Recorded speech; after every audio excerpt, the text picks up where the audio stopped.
65 sekundę podewy jaś quel 12 wyników. Tak to jest rykto.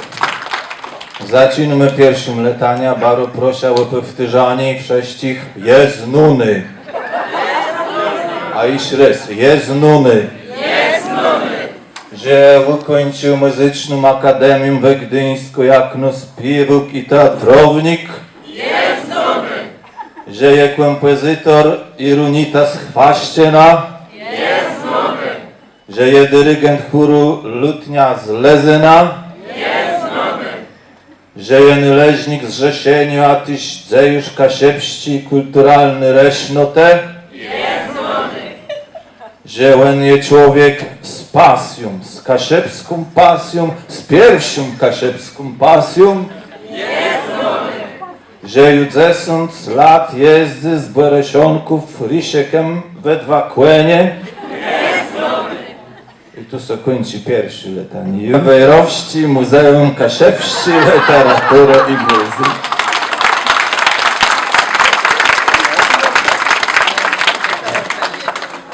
Teraz bardzo proszę o cesi, bo tacy cążysi we imkie, nie wiem jak mi się to uda.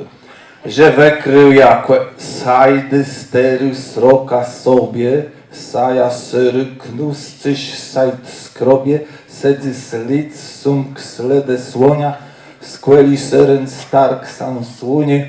Jakby ktoś chce więcej, tych tomu kmetaci ich napisane do staleta.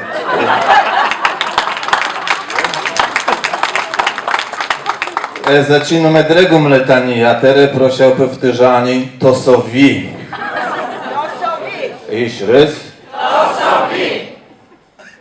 I bez to my język zgaldzony, To są wi. że imają sogoś puerte swejści i kupci, To są wi. że nawet kamortualia nie są mucezy, To są wi. że z drzeździonów rumkan to my bluz przeciwiunka, To są wi. że lubi sledze i na głodnicy i w sterece my już 4 zjadły. I że sprawdził cię muchamy język. Zamku, jak I kończy w delą zdrzec, łetrzepać pich, w posiekły bec, przemówić razą,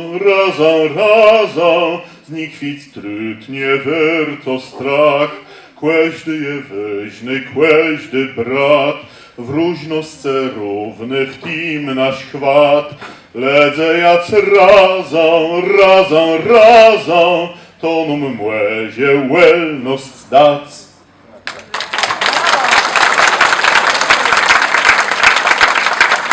Książka, taki przegląd języków słowiańskich w takim wydawnictwie, które jest niezwykle prestiżowe na świecie i tam będzie rozdział poświęcony Kaszubszczyźnie i to będzie jak na razie najlepsza promocja w skali światowej, bo te wydawnictwa, wydawnictwo się nazywa Routledge i jest, ono bazuje w Wielkiej Brytanii, ale jest ogólnoświatowym, to wydaje właśnie takie pisma, taką literaturę naukową, która w zasadzie potem trafia do wszystkich bibliotek uniwersyteckich, liczących się uniwersytetów na świecie. Motoki Nomaci sprawuje też funkcję dyrektora Międzynarodowego Ośrodka Informacji przy Międzynarodowej Radzie Studiów nad Środkową i Wschodnią Europą. Co jeszcze robi? Publikuje w językach badanych. Czy po japońsku publikuje, to do końca nie wiem, ale po polsku też ma jeden artykuł i to o Kaszubszczyźnie. Najważniejsze jest, że publikuje w języku angielskim przede wszystkim. To idzie w świat. Jeżeli on ma 14 prac w języku angielskim na świecie, to on jest chyba największym propagatorem języka kaszubskiego i wiedzy o języku kaszubskim na świecie. Takiego nie ma. Przedtem to mówiono, że ja też to robiłem, no ale gdzie ja?